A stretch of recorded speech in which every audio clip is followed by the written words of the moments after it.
What's up? It's Martin here. I know most of you guys that are watching my videos care about your academics to a certain extent, so I think most of you guys would be wondering, how would I be graded differently in university versus how I was graded in high school? So today's video is going to be focused on that question. How will I be graded? And I'll basically share what I've experienced this year and my thoughts about it.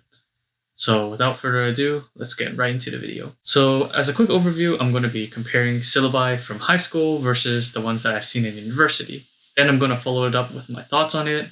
And at the end, I'll cap it off with some tips that I think will help you out in achieving the grades that you want for the coming years in undergrad. And just as a quick disclaimer, this information is probably more applicable to math or science courses because that's the majority of the classes that I have taken or will be taking in the future. And with that out of the way, make sure to smash that like button for the YouTube algorithm. And also let me know in the comments if you like this video format, because I plan to use this in presenting more informational videos in the future, so it's easier for you guys to follow along. So let me know how you feel. So let's get right into it.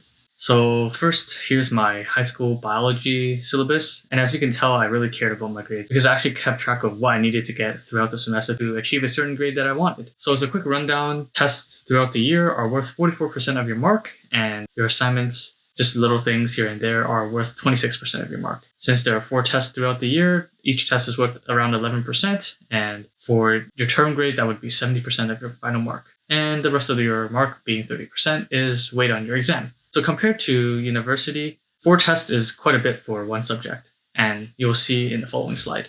So here's the course syllabus that I had for my first year biology course. There's only 2 tests, being the 2 midterms, and then it's followed up by a final exam. However, I think my school, Western University, makes it a bit easy because they give 25% of your course grade to your laboratory component. So this is not your typical university syllabus because I believe that this one is too easy. So I'm going to show one that's a little bit more typical of what you will be seeing in the following years, which is a course that I'm taking right now.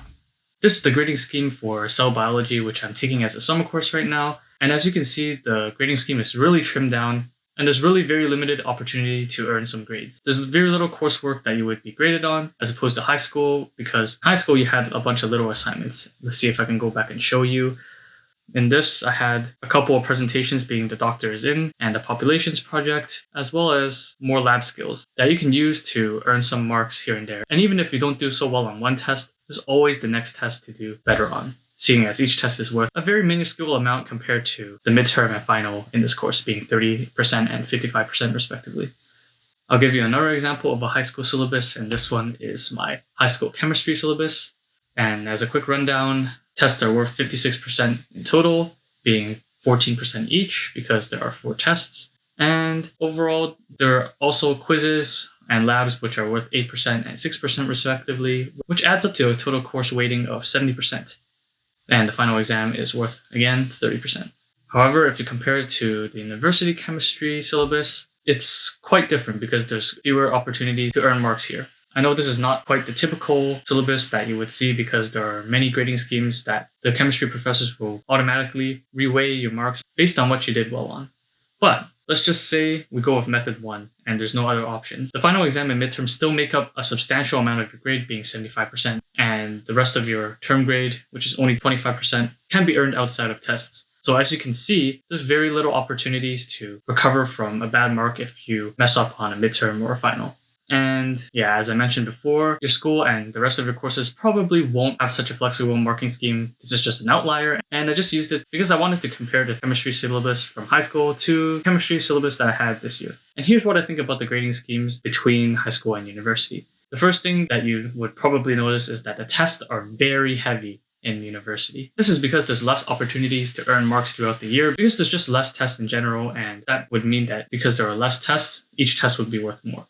This is looked upon negatively because this can raise stress level in students higher than they already are. And that's probably why you'll see a lot of students in the library pretty much all day in exam season because they know that they can't afford to mess it up. And it also makes arming a comeback quite a bit more difficult compared to high school. I remember back then when I took advanced functions, I had 2 tests and a final exam left, and I had an 84 in the course. And some people asked me why I didn't drop it. But because I actually studied very hard going from that point forward, I ended with 92. and the maximum grade I could have ended off with was around a 93.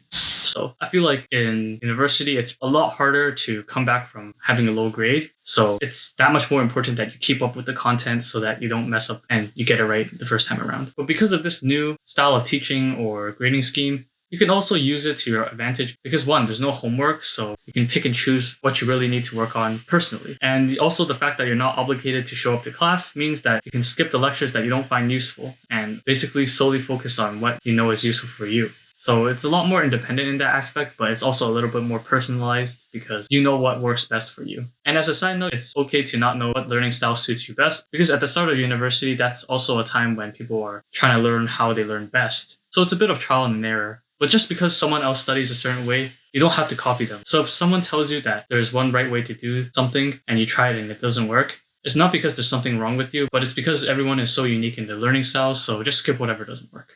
And here are some common pitfalls and just general tips that I recommend that you try for yourself and see if it works. The most common pitfall is having too much freedom in your learning or in your schedule, because it can really be a double-edged sword. On one hand, as I mentioned before, you can use this freedom to skip everything that doesn't work for you and only focus on what works best for your learning style.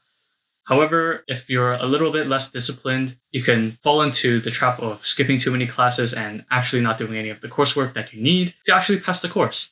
This is because there's no more hand-holding, like having a test that's only worth 10% to wake you up and tell you that you need to study. Because for me, in advanced functions last year, at one point of the year, I got pretty bad on, I think, the third test of that year, and it really told me that I had to try harder. And that basically gave me a second chance to continue having a good grade in the class in the end. So in that aspect, you're a little bit more on your own. So you actually have to develop a study routine that works best for you. So keep trying, even if it feels like you can never get it right, because who gets it right the first time, honestly? And a pretty general tip is to be organized and to be a little bit more specific. I'd say to go find your course outlines and download them all into one folder. And if you're thinking that it's summer right now and you can't download those course outlines right now, just do a quick Google search. I'm pretty sure you can find a lot of old course outlines and they barely change from year to year. So you can take a look at that and see how you're going to be graded. So you can be a little bit more prepared for that. And to go further on that point, you can create a calendar with all the important dates once you've downloaded the course outline for your current year, so that you don't have to go into all your course outlines to find a single date, but you can just look at a single calendar and see everything there. And I think it's really important to do that in order to have an efficient workspace or workflow. As I mentioned before, don't copy what others are doing. Just because one thing works for me doesn't mean it will work for you.